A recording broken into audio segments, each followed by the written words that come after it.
Então a gente começa falando de um aplicativo que pode identificar o coronavírus por meio de uma radiografia do pulmão. Bem, quem conversa com a gente sobre esse assunto é a Paula Cristina dos Santos, ela que é pesquisadora da USP de Ribeirão Preto. Paula, boa tarde para você, seja bem-vindo aqui na Central da Esperança, na TV Aparecida. Como é que funciona esse aplicativo? Boa tarde para você.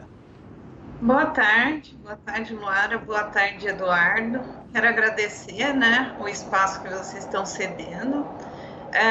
A gente desenvolveu esse aplicativo, no intuito de ajudar toda a população e a gente pensou também em lugares mais remotos, A primeira ideia é que o tomógrafo, por mais que ele tenha bons dados hoje, até mais que o raio-x, na época que a gente estava investigando, a gente entende que o número de aparelhos de raio-x no país é muito maior do que os de tomografia.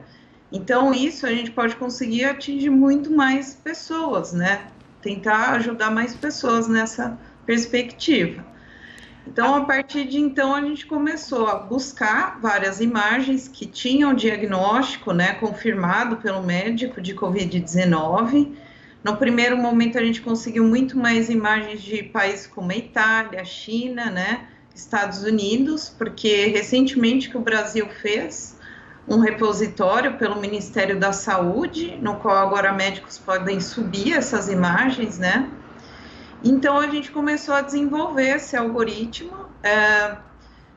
Esse algoritmo, ele tem uma ideia, assim, no primeiro momento a gente queria não só identificar o Covid, A gente queria saber uma coisa que poderia ajudar o médico, é a questão do nível.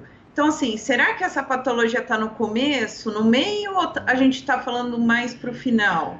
Eu acho que o médico identificar, ter pelo menos um ponto de partida, é extremamente importante para ele ter a tomada de decisão mais correta, Porque se você pegar o Covid, quando ele está num nível moderado ou severo, você já tem muitas complicações pulmonares, Então, eu acho que esse achado é o mais importante que a gente conseguiu dentro desse aplicativo.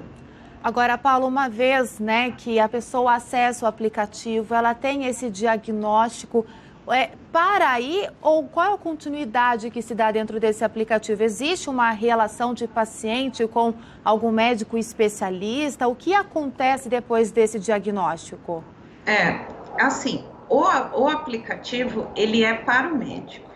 A gente deixou restrito para que não tenha muito tumulto na população. Além disso, ele vai olhar só para a imagem. E o médico, ele vai trazer junto a questão da anamnese, o conhecimento, toda a análise do sintoma que ele vai fazer com o paciente. Esse aplicativo, ele é específico para os profissionais que estão na área de frente, que seria. Estão ali todos os dias, isso é para auxiliar eles. A gente não disponibiliza para a população porque precisa do ponto final do médico. Ele não substitui o médico, ele é para auxiliar, tanto que a gente está agora com uma pesquisa ampliando esse dataset, porque a gente olha que no mundo a gente tem muitas mortes causadas por pneumonias agudas. Então, a gente está ampliando esse aplicativo para que ele também veja outras patologias pulmonares. Tanto que a gente começou com uma que é muito comum no Brasil, que é a tuberculose, por exemplo. Mas você tem medidas de tratamento. Então, a gente acredita que esse aplicativo ele tem que ser direcionado para o profissional. É até importante você me falar isso, porque eu já recebi muito e-mail até pedindo esse aplicativo, e eu reforço que para o médico não seria ético da nossa parte, porque quem tem que dar esse diagnóstico final é ele. Então, ele merece, eu acho que por toda essa pandemia, ter o melhor da tecnologia para ajudar ele. Ô, Paulo, agora, como é que foi desenvolvido esse aplicativo e como é que ele funciona nesse atendimento que o médico faz com o paciente? Como é que ele durante uma consulta, por exemplo, ele é utilizado para diagnosticar, para identificar se está com coronavírus ou não? Tá. O médico, ele vai ser um assistente virtual, que ele vai ser cadastrado, a gente vai ter, tanto que a gente está tentando agora parcerias, né, com secretarias e até hospitais públicos maiores. Então ele vai ser cadastrado, ele recebe um token, aí ele consegue acessar pelo celular dele. Então ele bate uma foto da imagem de raio-x. Tem uma outra coisa que a gente vai ampliar, que ou ele pode até escanear o próprio raio-x e entra dentro desse aplicativo que está ligado ou ao WhatsApp ou ao Telegram.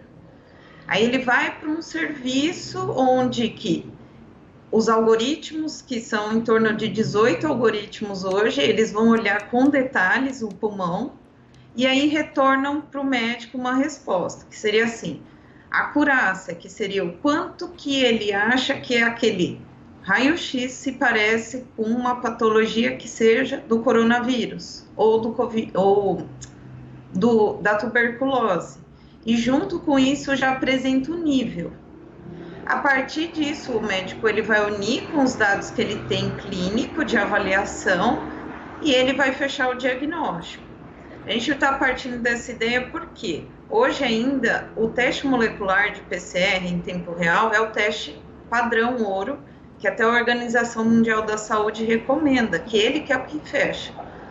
A questão é que esse aplicativo vai auxiliar em medidas de atendimento.